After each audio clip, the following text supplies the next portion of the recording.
The last couple of weeks have been a pretty turbulent time in the cycling industry, as we have seen major layoffs at a very big cycling brand, Stages. But it's not all bad news, because I have seen potentially one of the most beautiful bikes ever, and that was made by Passoni. And we've also taken delivery of a group set which is 90% cheaper than its closest rival. And we've also got some potentially exciting news from Shimano. But Joe, before we get into any of that, let's talk about this Stages situation.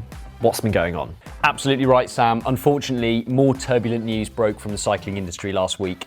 Escape Collective published a report that suggested that Stages, renowned power meter brand, has laid off all its staff and ceased operations with immediate effect. It's believed the brand struggled with cash flow following the COVID boom, as so many brands have in recent years. Yeah, so it's not great news. I mean, Stages, they're known for making power meters. They also had the indoor training bike as well.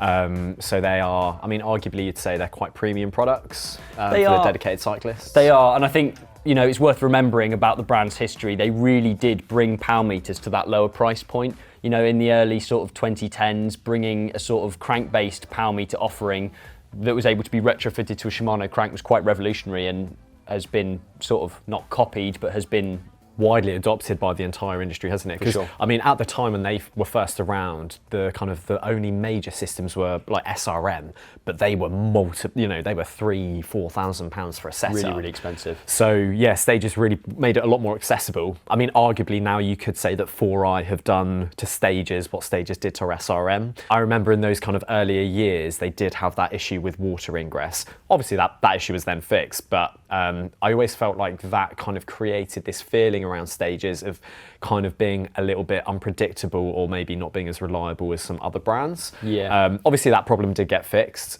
which was great, but I mean, sometimes it can be hard to shake a reputation. It can indeed, it can indeed. Interesting too was that back in 2023, Giant actually tried to buy a majority stake in Stages. I think they actually ended up buying in at 32.5% after negotiations fell through in May. At the start of this year, Giant poached 4 prominent members of staff from the Portland-based company, and they're actually suing Stages for $14 million in allegedly unpaid invoices. So, future of the brand very unclear. Whether there's a buyout that might potentially happen or the company will cease to exist, we just don't know. So when the news broke, I reached out to Giant and the UK distributor Saddleback, and because it was so new when I asked, there wasn't any comment at the time. But have you heard something since? Yes, so a spokesperson for Saddleback did say that because they've still got stock, that warranties would continue to be valid. Of course, that's kind of stock dependent, and with everything up in the air, you know, we're not sure how long that will continue for.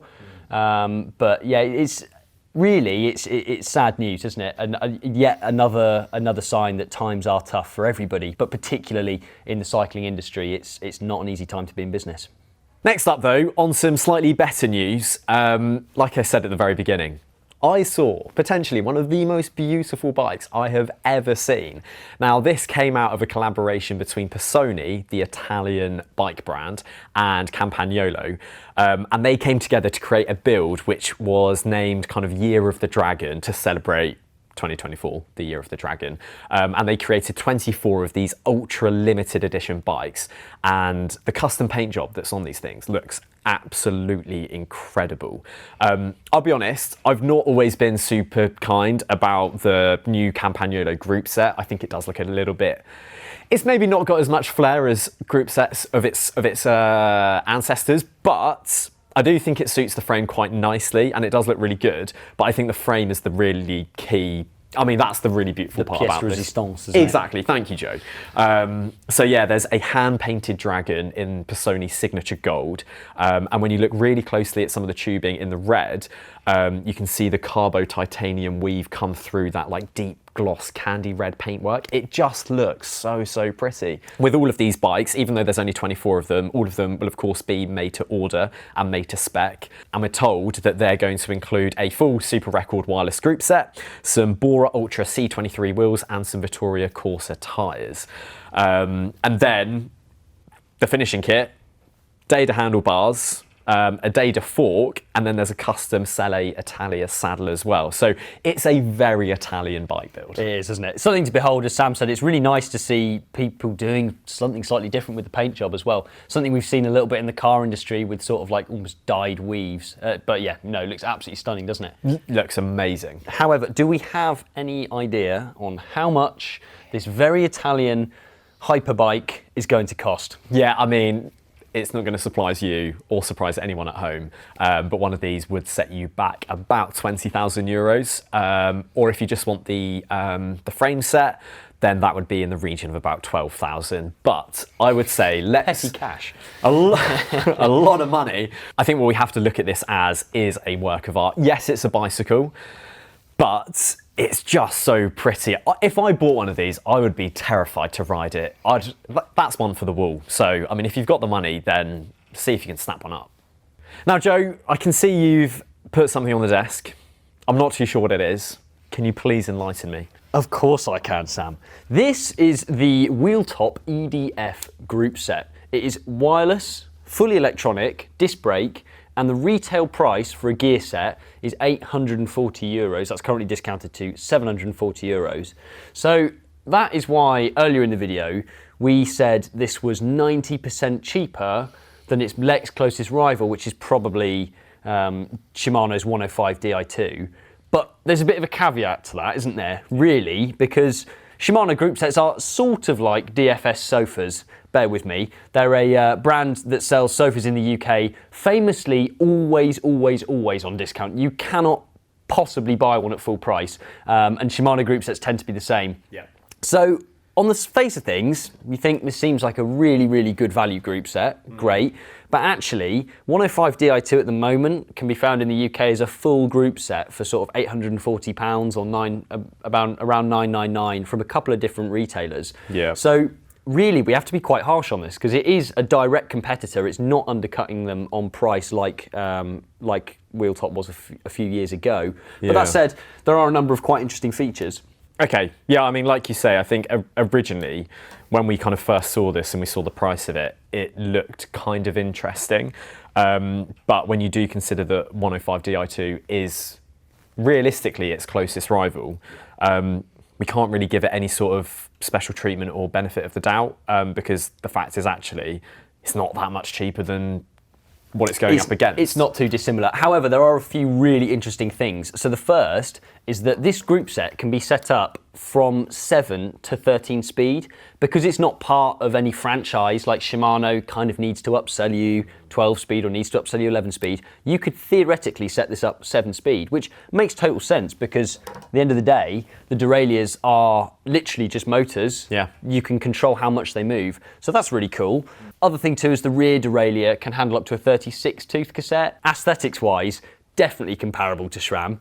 That same sort of boxy styling, it's a little bit bigger, and the main thing here is the batteries are integral because, as we'll come on to, SRAM did a very good job of patenting the SRAM Red design. Wheeltop say that the batteries are good for 28,000 operations, which they reckon will last between sort of 3 and 4 months, which is pretty good. Obviously, we haven't had a chance to ride this yet, but I have weighed this shift set, which is quite interesting. So each shifter, 222 grams. That's about 10 grams heavier than the Shimano 105. The rear derailleur is 333 grams. That's compared to 303 grams for a 105 rear mech. And the front derailleur is 188. That's compared to 142 for the Shimano offering. But of course, Shimano has an external battery. So when you lump all that in together, the shift kit of the Wheeltop EDF group set is 965 grams compared to Shimano, which is 917. So it's comparable, but as we can say, so is the price. Well, yeah, so price is comparable, the weight is comparable. It really kind of only feels like the benefit of this Wheeltop group set is that you can change it from either being a 7-speed group set up to a 13-speed. In my mind, that's not actually really a good enough reason to buy it. Yeah, I think, certainly on paper, there's nothing that jumps out, is there, like we maybe originally thought. That said, I'm still really interested to try this out because for sure. The group set market has been dominated by 3 main players for literally years. Box on the mountain bike side of things kind of made a bit of a stab at gaining some market share, but to my knowledge, never gained that much, certainly not a sort of tangible amount compared to the likes of Shimano and SRAM. But they are really expensive components, and I'm really interested to see whether somebody can undercut them, maybe not this time, but in the future, if they get some more sales behind them. So no, I'm interested to try it out and see what it rides like on the road. Cycling Weekly viewers, it is a sad day because I think we have finally seen the end of rim brakes in the World Tour. Well, not quite just yet, but soon, maybe. Okay, well, Joe, talk to us. What's happening? That's right. So rim brakes could be extinct in the World Tour as soon as the Tour de France. Very sad news.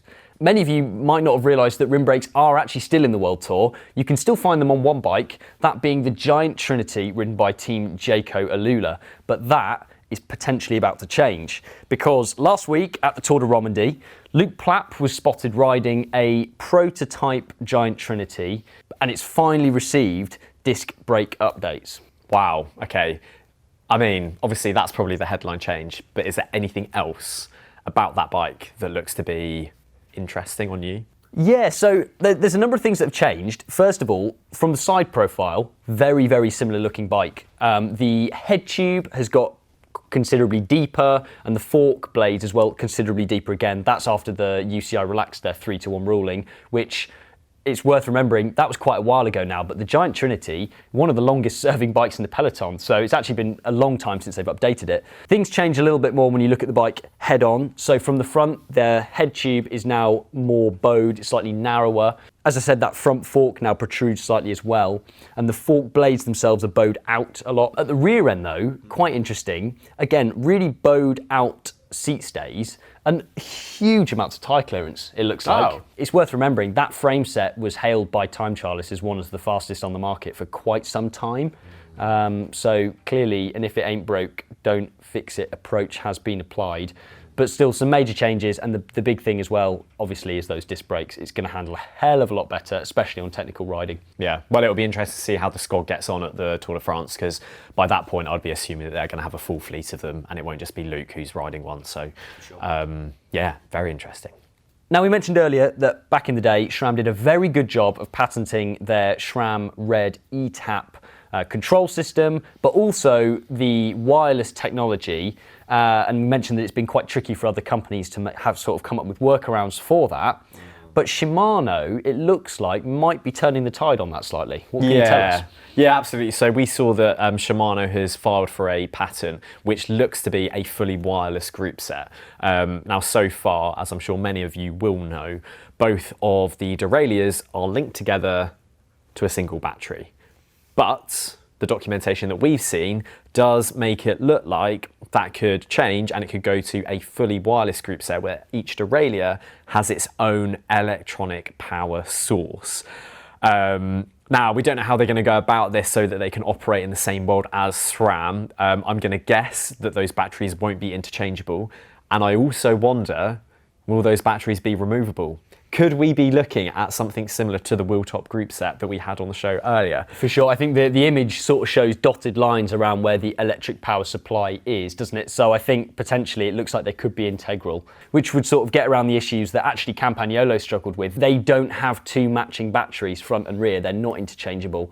So maybe Shimano have just gone for a fully integrated option. That is generally speaking good from a form factor point of view. They can make things smaller.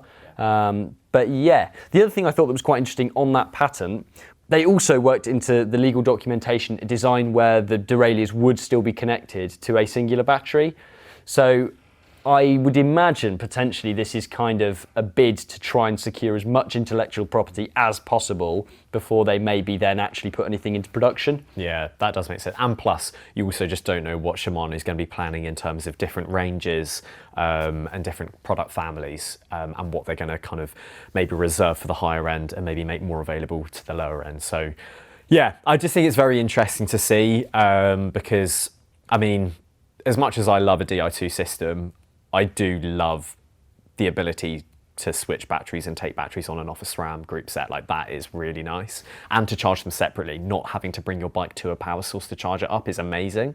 So yeah, I mean, it'll be something to see what happens over the next kind of few years, because I mean, if they're just at the point of filing patents now, then it's going to be a while until we probably see any actual product. Yeah, that's probably the timescale we're looking at, isn't it? But yeah, no, very interesting, and I think long overdue, really, as I say, because I mean, the other thing I was going to mention was bike mechanics will rejoice if things can go finally wireless, because I remember the first thing that really struck me about the first thing that really struck me about SRAM ETAP when I first got a group set of it back years and years ago now, was that if I was running one bike, I could change an entire group set with literally one 6mm Allen key bolt, which is brilliant, of course, on your shifters as well. But, you know, yeah, really, really easy to work with. So it'll be interesting to see how that pans out, and if they do manage to come out with a product and not get sued, I think will probably be the, the tricky bit there. But no, very interesting. Behind us, you probably will have seen that we have a Van Rysel RCR. Now, it is obviously still a relatively new bike, but I think that the majority of you are pretty well aware of it. For those of you that aren't, this is Decathlon's house brand, Van Rysel, but it's their first foray into the World Tour, and they've come out with this, and it's a pretty spectacular bike. It has been turning a lot of heads, mainly down to how accessible it is. That's because the team replica bike went on sale for £9,000, and when you compare that to the price of other bikes in the World Tour, that is significantly better value. Interestingly as well, sold out in about 2 hours, I think. Pre-orders sold out very, very quickly. That's absolutely right. Very hot property indeed, and arguably made even hotter by the fact that the team's taken like 11 wins, and last week they took positions 1 and 2 at stage 1 of the Tour de Romandie. But that's not why we're talking about the bike this time round. The reason why we're talking about it is because last week I actually attended the launch of Decathlon's first store-in-store experience for Van Rysel. So what they have done is they have opened up a Van Rysel bike shop, as it were, inside one of their flagship stores in London.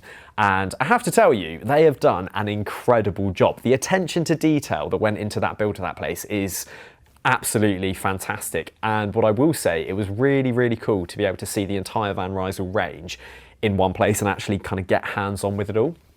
Because it's not just the kind of like the top end carbon road bikes, but they also had all of their aluminium kind of more budget bikes there as well. A lot of bikes that are priced incredibly competitively is worth adding as well. Well, absolutely. And I think that's the thing. One of our fan favourites is the Triban RC520. That was there. But it was also really good to learn that that bike soon is going to be having a rebrand. And so all of those Triban bikes are then going to be pulled under that Van Rysel name, which I think is really cool.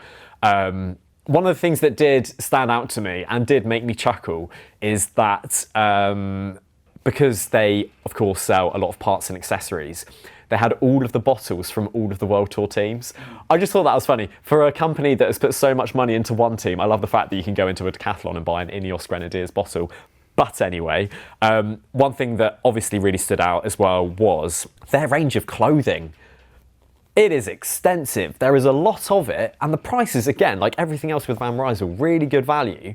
And I think, depending on what happens with DHB, which, I mean, to say their future's uncertain is an understatement, I think that range of Decathlon clothing could swoop in to absolutely steal that market share of decent, good quality, good value cycling clothing. I do believe that they're going to be rolling more of these store-in-stores out across the world.